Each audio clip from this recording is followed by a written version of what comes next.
When preparing for a session, is grounding necessary?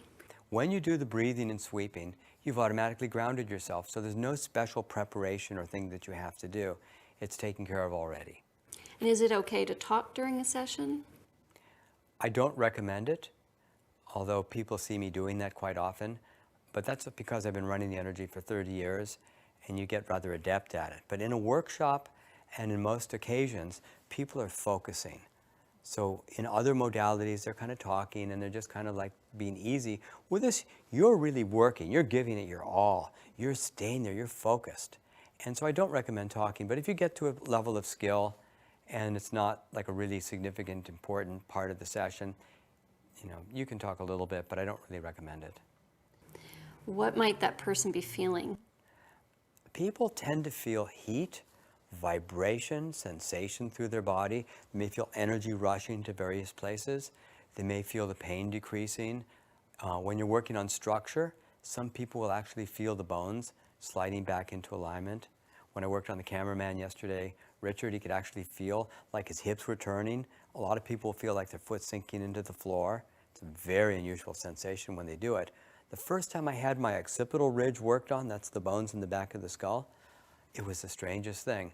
I was sitting there looking out the window, and all of a sudden, the window tipped sideways, like at an angle about like this. I kind of blinked my eyes and shook my head, and it became level again, because as the occipital ridge moved, the orbitals, that's in the eyes, moved in their sockets to become level. So maybe my head was like this, and it went level, but to me, it looked like the world tipped sideways. There's a wide range of experiences, but that's part of the fun of it, is to see what happens next when you get the experience of it yourself. Do you start on one area of the body and sometimes get clues that another area needs healing? It's quite common. I remember in one workshop, a woman had a migraine headache, and she told the story of the headache, and the story was, it hurt in her head, and she'd had the headache for a couple days before the class. The woman was working on it, and about 8 or 10 minutes later, she said she felt the energy all going to her throat. So a woman just put her hands on the throat and started running the energy there. Then it all went to the liver gallbladder area. So she went down, worked the liver gallbladder, the headache was gone. The acupuncturist in class said, "Oh, I know why some headaches are liver gallbladder headaches." I said, "Yes, but this is something an 8-year-old child could have done, because go here, go here, go here." So it's very, very simple work that way. Now, the emotional and the physical are often connected. Absolutely. Does the physical healing aid the emotional healing? And the emotional healing aids the physical healing. When you're giving a session, it's really common for emotions to come up, for people to have major releases. And also, the physical healing is just as common. And it's only us in the West who want to label everything and say, this is physical, this is emotional, but we have a mind-body, a body-mind, a MADI or a something. It's all linked together. And one woman was working on she was a hypnotherapist. She worked with a woman who had multiple personality disorder. She did a little hypnotherapy with us. All these emotions came up, and she did quantum touch for 2 solid hours on this woman. All these emotions kept coming up over and over again, and she had a full integration experience of all her personalities in one single session. She ended up coming to a quantum touch workshop, and I didn't know who she was, because the woman just said to me, one of the women here was the one I was talking about, but I'm not going to identify her.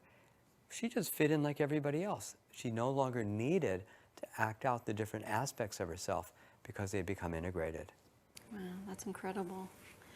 There's so many wonderful stories that I've heard today. How does one know when a session has ended? It seems like the possibilities just go on and on. Well, there are different sensations people feel in their hands. And when a part of the body has entrained, the energy usually starts leveling off or going down.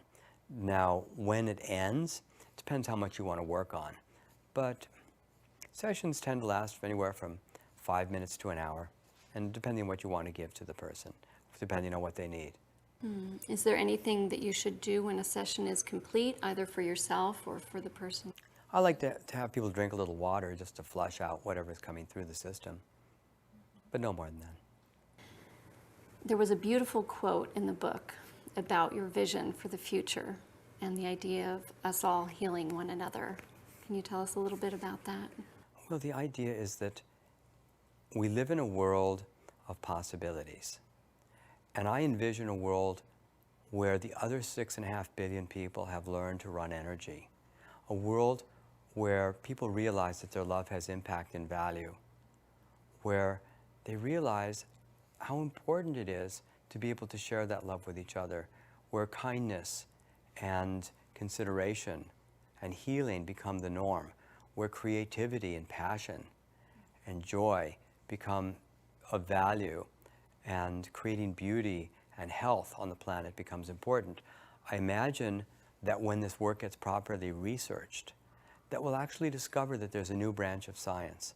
So I've coined it life force science until somebody comes up with a better name, because the understanding of the life force energy is an understanding of our own life processes, who and what we are.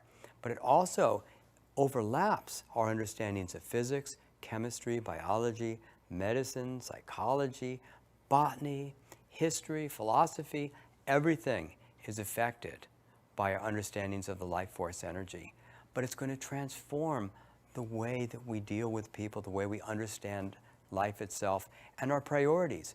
Because when you look at the world through the filter of life force energy, then creativity in school becomes very important. That children having a good time becomes important. That we look for the things that enhance life. And when we have a system of commerce that encourages commerce at any expense to people, then we're not really encouraging the full thriving of life. When we open up commerce to have a value system to go along with it that's encouraging the best solutions, not just the ones that make the most profit, but the ones that actually profit the people on a larger scale, then we've moved to a new world where humanity becomes humanitarian.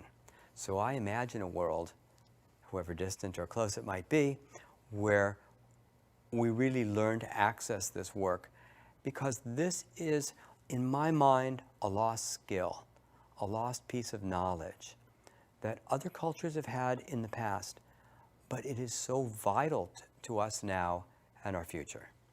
That's a beautiful vision, Richard. Thank you for sharing it with us. Hey, it's been my pleasure. Thank you.